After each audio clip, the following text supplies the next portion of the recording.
Hola, ¿qué tal? Bienvenidos y bienvenidas a un episodio más de Dinero, Podcast y Negocios, el podcast del financiero. Bueno, hoy en una edición especial, realmente.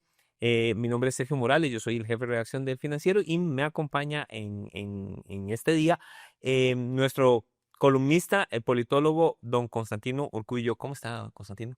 Muy bien, gracias. Gracias por la invitación. No, gracias a usted por atenderla. Y bueno, vamos a hablar de la noticia del momento por ahora, que está don Constantino aquí para que nos ayude a entender lo que está pasando, ¿verdad? Y ojalá tratar de tener una idea clara de también qué avenidas puede tener este tema, y es el tema de Venezuela, específicamente todo lo que ha pasado desde que el Estados Unidos, por medio del ejército de Estados Unidos, se llevaran al presidente de Venezuela, Nicolás Maduro, directo a Nueva York, a Manhattan prácticamente, a enfrentar cargos por narcotráfico y narcoterrorismo. Pero bueno, don Constantino, para empezar e ir directo al grano. ¿Por qué siente uno hoy, días después de que esto pasó, ya Maduro llegó a las Cortes de Estados Unidos y fue presentado y demás? ¿Por qué hoy, días después de que sucedió todo, siente uno o hay más preguntas que respuestas después de este operativo en Venezuela por parte de Estados Unidos? Porque el operativo, si bien provoca la caída de Nicolás Maduro, pero abre un panorama incierto. Es decir, ¿qué es lo que sigue? ¿Qué va a pasar en Venezuela?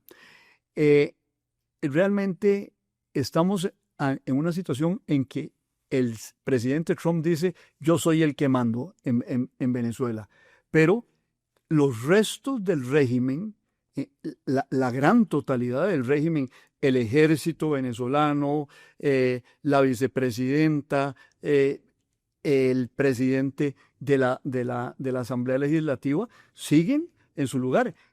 Se fue Maduro, pero quedó el chavismo, para ponerlo en términos un poco simples, pero eso es lo que pasa. Y bueno, ¿qué va a pasar ahí? ¿Por cuánto tiempo va a seguir ese presidente Trump dirigiendo otro país? Va a haber elecciones. Eh, Descartada María Corina Machado, descartado don Edmundo González, ya lo dijeron hoy los ganadores de las elecciones anteriores, que esa podría haber sido una salida, instaurar al presidente debidamente electo de Venezuela. Pero no, los Estados Unidos asumen la dirección directa de Venezuela, y en una situación en que todavía ni siquiera los restos, yo diría el esqueleto global del chavismo está vivo. Toda la estructura está ahí. Entonces, por eso digo yo que hay más preguntas, porque si Trump y su equipo dicen que van a prácticamente dirigir el rumbo de Venezuela, la pregunta que uno se hace es ¿cómo? ¿Cómo si si el esqueleto, como dice usted, y toda la estructura del régimen ahí sigue? No saben.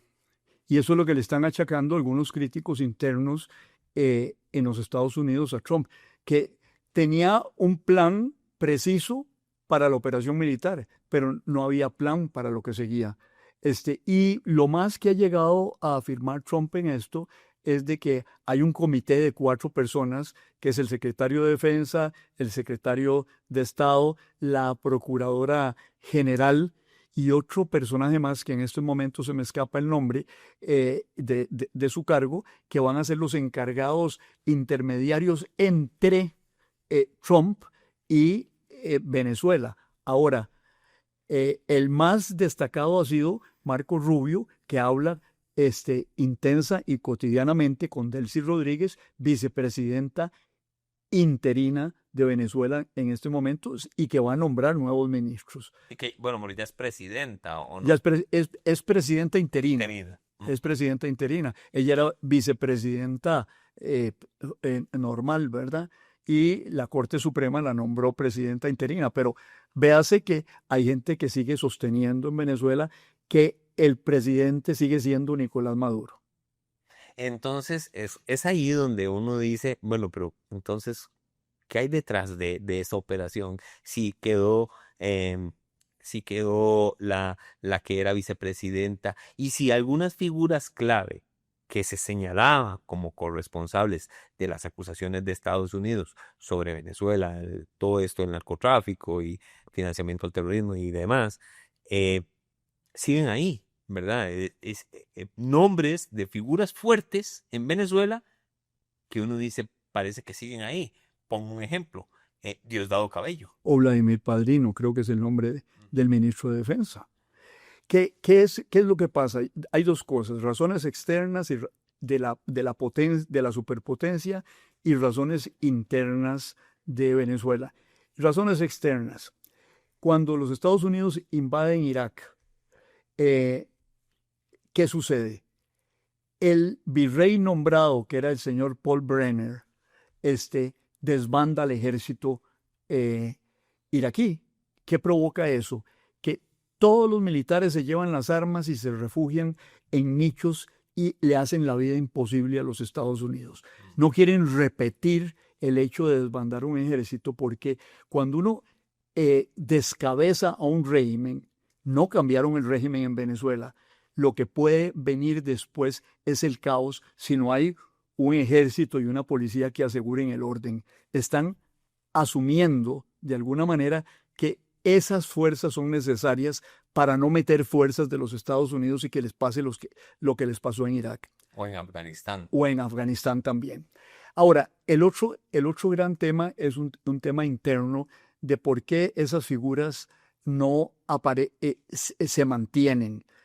Porque tampoco quieren prescindir de esas figuras y porque hay una gran pregunta de las que usted sugería inicialmente, y que nos hacemos todos, es decir, ¿quién cantó a Maduro? Porque lo que dice el general Dan Kane, que es el otro miembro del comité, el general Dan Kane, que es el jefe de las Fuerzas Armadas de los Estados Unidos, Chief of Staff, el general Kane dice, ya habíamos llegado a determinar a qué hora se acostaba Maduro, en qué habitación estaba, habíamos edificado unas instalaciones que copiaban el entorno en que él se movía y habíamos practicado, creo que era en Kentucky, me decía usted antes de que empezara esto, sabíamos a qué hora se veía con los perros, a qué hora se iba al baño, y bueno, eso no se obtiene infiltrando a un señor de la CIA en el mes de agosto. Es decir, ahí había alguien infiltrado desde hacía mucho tiempo o alguien de adentro lo delató y se ganó los $50 millones de la recompensa que ofrecía Trump por Maduro. Aunque Trump lo ha negado, pero tampoco lo van a aceptar ni van a decir a quién se los pagaron, ¿verdad? Si es que ese es el caso. Si es que se los pagaron a alguien. Ok, don Constantino, pero eso que usted me está diciendo, quiero agregarle algo y se lo planteo como una pregunta tal vez un poco más directa. Claramente estas operaciones van con alguien que pasa información, alguien infiltrado y demás. Pero dado que hemos hablado de las grandes preguntas de esto, otra que creo que la gente se hace es, ¿fue Maduro traicionado? Bueno, yo tiendo a pensar que más bien estaba infiltrado. Sin embargo, la hipótesis de la traición no hay manera de probarla. Ni habrá, probablemente. Tal vez dentro de 50 años, cuando esos archivos se liberen, podremos decirlo. Pero huele también a traición. Es decir, y sobre todo cuando hay $50 millones de recompensa por suministrar la información que permita la captura de Maduro, que fue lo que dijo inicialmente Trump. Entonces, yo creo que podría haber traición, pero lo más probable es de que la CIA haya infiltrado gente, no en agosto cuando Trump autorizó las operaciones encubiertas, sino mucho tiempo antes, porque la confrontación con el régimen viene desde el 2019 que rompieron relaciones Sí, es diplomáticas decir, cuestiones ya de años de años. que viene eso. O sea, no es descabellado pensar entonces en una eventual traición de alguien cercano o cercana a Maduro. No es una teoría conspirativa, sino una hipótesis. Ah, ok, ok, perfecto, muy bien. Em, Hay algo que me interesa que tal vez si puede agregar alguna explicación adicional. Eh, cuando se retira un gobernante, ya vemos que es diferente a cuando se desmantela un Estado, ¿verdad? Este, el asunto es eh, si Estados Unidos vio esos riesgos de desmantelar un Estado y que más bien el nivel si se puede decir esto, que el caos que se hubiera provocado sería tan profundo que reconstruir es más complicado. Definitivamente, usted destruye un régimen y crea un vacío. Ahora, ¿cómo se sale de ese vacío? Ah, Ve lo que ha dicho Trump, que lo van a sacar las petroleras, que van a volver a inyectarle dinero a la economía y que van a servir para pagar los costos de la operación y para pagar. Eso es el empresario pensando. Pero en la realidad, el mismo empresario dice que eso no se puede hacer de la noche a la mañana, sino que le tardará 18 meses, más o menos. Va a tardar más. Y además que hay un problema. Y el problema es que si usted fuera empresario petrolero o yo, ojalá, eh, pensaríamos dos veces antes de ir a invertir un país que está en un caos como consecuencia de la caída de la cabeza del régimen. Entonces, no va a ser tan fácil volver a reconstruir la estructura, la economía venezolana, sino que van a pasar por un periodo de inestabilidad más o menos largo. Entonces, ahí está el tema, el corazón de la cuestión, que el desmantelamiento del Estado provoca caos y desorden. Y eso no se recupera y fácilmente. es muy grande, ¿verdad? Entonces, creo que hablábamos, lo vimos en un artículo, ¿verdad? Es mucho más fácil quitar un dictador que pensar en cambiar un régimen, ¿verdad? Eh, Ya son dos niveles ni comparables, son. ¿Sí? Uno es decapitar a la cúpula y el otro es reconstruir el régimen y que todavía no ha caído enteramente, Ujú. pero que si sigue la presencia norteamericana, se va a ir desmantelando o va a haber resistencia. Es decir, el caos puede venir de el desmantelamiento, de la caída, pero también puede venir de que En el proceso de recomposición de lo que se plantee. o de resistencia en contra de los Estados Unidos que podría generar una ocupación grande y larga como en Irak o en Afganistán, ¿verdad? Y sí, y hay algo que también a mí me llama la atención y es, bueno, si uno es, como dice usted, el ejecutivo o ejecutiva de una petrolera, ¿verdad? Vaya, convenza a sus accionistas de invertir millones de dólares en un país en el que usted no sabe qué va a pasar dentro de 3 meses. Eso es. Ese es el problema, es la incertidumbre. Y la incertidumbre es enemiga del hombre de negocios que quiere asegurarse la ganancia o su capital, ¿verdad? Claramente, ¿verdad? Claramente. Y hay otra, esto es lo fascinante de estas cosas, ¿verdad? Es decir, se ejecuta una acción y tiene repercusiones por todo lado, ¿verdad? Y de eso quiero que nos explique, quiero que nos explique cuáles son las repercusiones que tiene o que usted ha logrado ver dentro de Estados Unidos para Donald Trump esa decisión de ir por Maduro. Bueno, yo creo que la primera es con el Partido Demócrata, que creo que ya tomaron una decisión como partido de condenar la intervención. ¿Por qué condenan la intervención? Porque eso puede traer consecuencias este, internas en los Estados Unidos, sobre la estabilidad de la región, sobre la estabilidad del mundo en general, pero también de la más importante que yo veo en este momento es la repercusión que tiene sobre MAGA, Make America Great Again, el movimiento de Trump, porque ahí ese no es un movimiento homogéneo. Ahí hay gente que está de acuerdo con intervención, que está de acuerdo con, como Stephen Miller, que es el segundo de a bordo en la Casa Blanca como el viceministro de la presidencia, y que dice, nosotros somos una potencia y el mundo se rige por la realidad y la realidad es la fuerza y nosotros vamos a ejercer la fuerza donde haya que ejercerla. ¿Ah?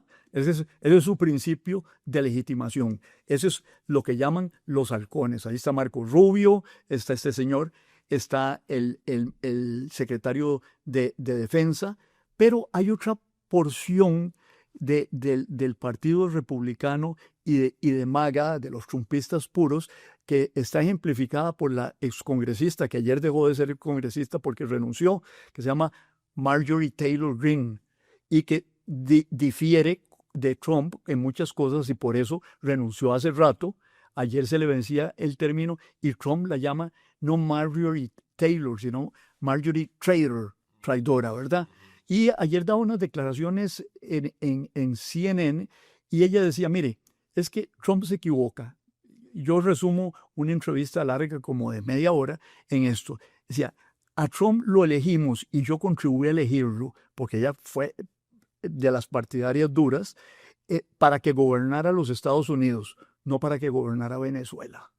Porque nosotros tenemos problemas muy serios aquí en vivienda, en salud, y America First es America First, Estados Unidos primero, no Venezuela primero.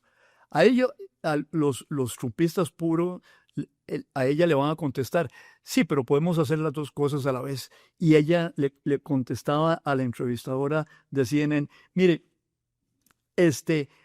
lo fundamental es America First.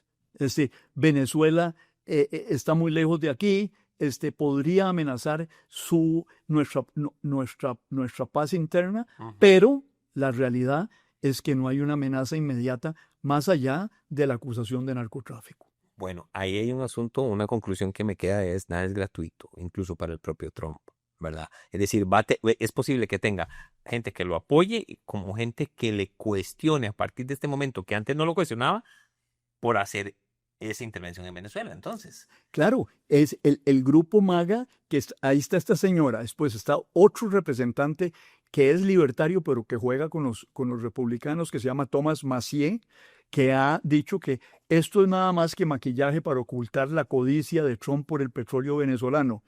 Y el comentador Tucker Carlson, que también se ha pronunciado en contra de la intervención. Son personajes importantes del núcleo republicano que están enfrentados a la decisión. Qué dicha que toca el tema petrolero, porque esa es otra cosa que tal vez no hemos, de la que no hemos hablado tanto. Y le pregunto a usted, ¿qué será lo más importante para Estados Unidos? Vigilar, tener control sobre esas reservas petroleras que son enormes, o más bien asegurarse de que ya no se le suministre petróleo en los buques estos fantasmas a China, a Cuba, a Nicaragua. Bueno, Nicaragua, eso hace rato se terminó y es muy limitado. Cuba sí es importante, pero yo creo que la gran preocupación es los Estados Unidos están enzarzados en una, diría yo, ofensiva política diplomática en contra de China en América Latina. Y China recibe petróleo venezolano porque hace algún tiempo hizo préstamos a Venezuela, que estaba en mala situación económica por los bloqueos, etc. Y entonces Venezuela le está pagando con petróleo. Alguien me decía que eran cerca de 80,000 millones de dólares. Eso, para usted o para mí, 80,000 millones de dólares es mucha plata, pero para los chinos no es no es un montón de plata. Es plata, pero no es un montón de plata. Pero les van a hacer un cierto daño en su presencia en el continente, sobre todo hacia el sur. Fíjese usted que, bueno, el primer socio comercial de Chile es China, Brasil igual, hasta Milei comercia con los chinos, ¿ah? Y los chinos tienen un puerto en Perú que se llama Chancay, donde acortó la ruta entre China y América Latina en 10 días. Entonces, yo creo que ahí hay un interés estratégico, que es ese, que es la lucha entre las potencias, pero también hay un interés económico importante, porque aunque los Estados Unidos son autosuficientes en la producción de petróleo, lo cierto es que las oscilaciones en el largo plazo del precio del petróleo, hoy subió, el primer día bajó, hoy subió el petróleo, podrían afectar el comercio de los Estados Unidos hacia afuera de su propio petróleo, porque el petróleo norteamericano en una gran parte es un petróleo muy caro porque es fruto de las explosiones sobre rocas que contienen petróleo. ¿Ah? Es más fácil de extraer, aunque tiene otras características. Es lo que llaman petróleos pesados, que tiene contenido de azufre. Entonces, yo creo que son los dos elementos, la cuestión china y la cuestión del mercado petrolero en sí. Como tal, los dos pesan, los dos importan para Estados Unidos, entonces. Indudablemente. Muy bien. Bueno, don Constantino, sin duda alguna hay muchas más preguntas. Habrá que esperar. Me parece que en esto tenemos que ser pacientes y esperar qué nuevas acciones, decisiones toma la gente involucrada con estos procesos tan delicados como quitar el presidente de un país en una intervención militar. Bueno, ahora Estados Unidos dice que es policial. Sí, y bueno, esa es la discusión que se dio ayer en el Consejo de Seguridad de Naciones Unidas, porque la defensa de los Estados Unidos es que es una operación policial, y los otros países que no votaron con ellos, lo que sostienen que fue una operación militar que viola la soberanía de otro Estado, su integridad territorial, etcétera. Esa es una discusión que sigue entre juristas, y mientras tanto el proceso político que hemos analizado hoy va a seguir evolucionando, y de ahí es donde seguirán o no seguirán las decisiones jurídicas fundamentales. Sí, esas decisiones, y vigilar si nos adentramos más, si nos entramos en el caos o no, ¿verdad? En el total desarme de un andamiaje estatal, que sea como sea, existe, pero puede perfectamente no existir, y ahí es donde se cae. ¿Y cómo nos va a salpicar a nosotros? Porque si se extiende en la región, imagínese usted que se puede extender a Colombia con esa pulso verbal que se tienen Trump y Petro. Estamos allá a la vuelta. Eso sería tremendo. Y Costa Rica tiene que prever y ser calma, observar y con detenimiento qué es lo que está pasando, y ser prudente sobre todo. Muchísimas gracias, don Constantino, por acompañarnos y por las explicaciones que nos ha brindado este día. Con mucho gusto, y gracias por la invitación de nuevo. Muy bien, bueno, esperamos ver cómo siguen estos eventos en Venezuela, en Estados Unidos y en la región en general. Pues les invitamos a que nos sigan en las informaciones que divulgamos en elfinancierocr.com. Muchísimas gracias por acompañarnos, y estén atentos para un próximo episodio de este podcast.